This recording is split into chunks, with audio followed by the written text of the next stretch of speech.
So I'm just doing some service work on this ORRO Venturi. Got the frame sort of naked now and had a good look inside it and thought, do you know what, it's quite a poor quality frame.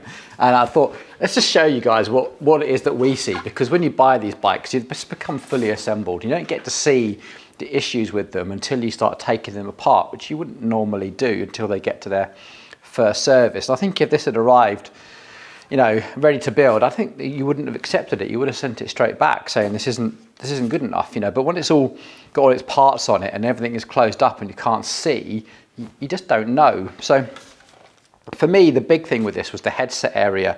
Okay, there's no paint in there, that's okay. But on the inside, as you peer down, there is loads of this sort of tenting, like almost like veins created by the resin. Now, if you imagine how this is created, when you put this into a mold and you're layering up those layers of carbon, a bit like paper mache inside a mold, and then you put a plastic bag which you inflate into the mold and you let everything set.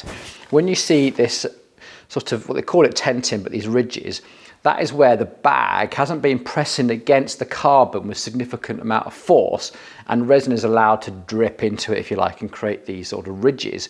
It's not always the case, but it's normally a fairly good indication that there is not being great compaction in the area. We'd need a scanner to tell for sure, and I'd love to get one day. You know, maybe when the channel grows, we'll get one and we can check. But normally when you see this, it's not a great sign, because it just means that the bag hasn't been pushing against that carbon in the mold.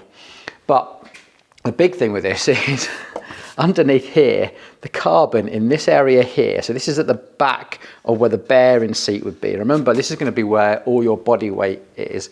It is razor sharp. I mean, like, I don't even want to touch it. It's so sharp, because all of that carbon has been removed and there's hardly anything left in that area apart from this really sharp edge, and I can almost press it. It's like all the carbon's been removed. There's hardly anything there. Now, when you peer down here, I'm gonna have to do this on and take some photograph shots. There's like a big lump of like yellow, it almost looks like resin or glue or something. It's gonna sit around this area here. Like, God knows what that is there for, whether it's to reinforce a weakness in the carbon there or some sort of vibration dampen. I've only ever seen it on ORRO Venturi frames. We did feature one before. Remember that one that was really, really flexy? In fact, this was the same. I wish I'd taken a video while this is all constructed, because if you held, you know, the wheel tight in your knees, you could actually flex the handlebars so much that like the steerer was actually the thing that was creating the flex. Like you could literally like torque this steerer tube. It was quite remarkable. So anyway, that's not cool. The battery for this wasn't actually kept inside the seat post. The battery's actually wedged with these little cup things right the way down here, and it was a pain to remove. Like, it would have been comedy if you walked into our shop and just trying to see how many bike mechanics does it take to poke and fix things down to try and get this battery out. We've got all sorts of like long prongs, and it's just slightly out of reach of everything. It's well and truly wedged. That's really annoying, because if you just want to change the battery at home, why didn't they put it in the seat post where you can just pull the seat post out and like there's all the connection? It's no big deal. Anyway, down here at the bottom bracket, it's a fairly unusual construction technique, but we have seen it before when they have essentially a carbon tube and they've cut sections out for the cables to run through, and that carbon tube is then inserted into the mold. Now, the weird thing about this is that you can almost run your finger across this and you can feel this like 4K weave, like you feel the edges. It's really, really rough. It's almost like a multi-sided shape as opposed to a nice smooth circle. And the bottom bracket was well and truly wedged in there. Like, it took some effort to get it out. Always a pretty bad sign that things are oversized.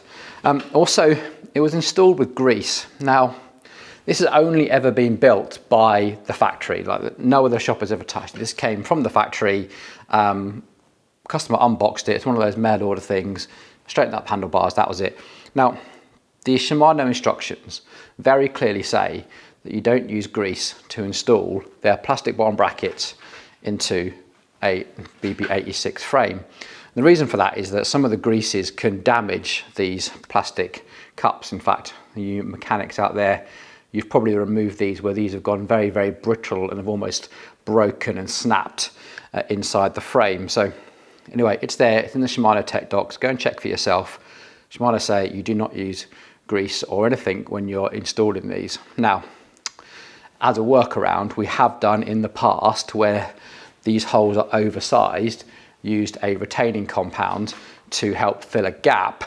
But if it's too small, you don't need to do any sort of gap fill, and you don't need to install it with any sort of grease. Now, when we did measure this bottom bracket, as you can imagine, it was significantly undersized. I think it was 40.8 something.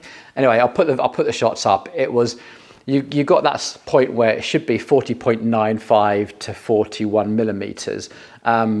It was way undersized. You can just tell that we had significant problem pulling these out. And on such a new bike, when everything is in good condition, that should not have been so hard to remove. And yeah, the bearing that did come out separately, I mean, this is trashed.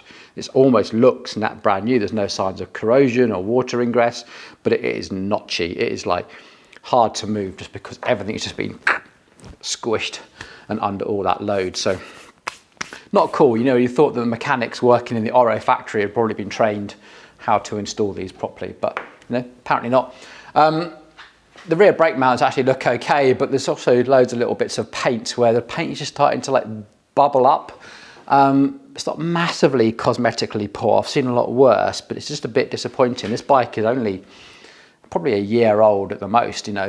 The reason that we're taking it apart is because this customer was actually just complaining that the whole thing is just like flexing and creaking. And he just got a bit sick of it, to be honest. He just brought it into us and just like, I'm sick of this bike just making noise and wobbling around. It feels really uninspiring to ride. And so, yeah, we had it in the shop and we're like wobbling the handlebars, and there is so much flex in that cockpit area. It was insane. It must have felt really terrifying throwing it into a corner or going downhill on it. But, and yeah, when you open it up, you kind of get to see why. So anyway, this customer is just sort of throwing his hands up in the air saying, right, I'm going to get rid of this, I'm going to build it onto something else. So that's what we're doing for them. I don't blame them. I think when they see this, they're going to be pretty upset that they've been sold something that's really not being put together with any sort of care. In fact, talking of which, not being put together with any care, this is the fork. The fork's got the same ridge, tenting that you can see on the inside.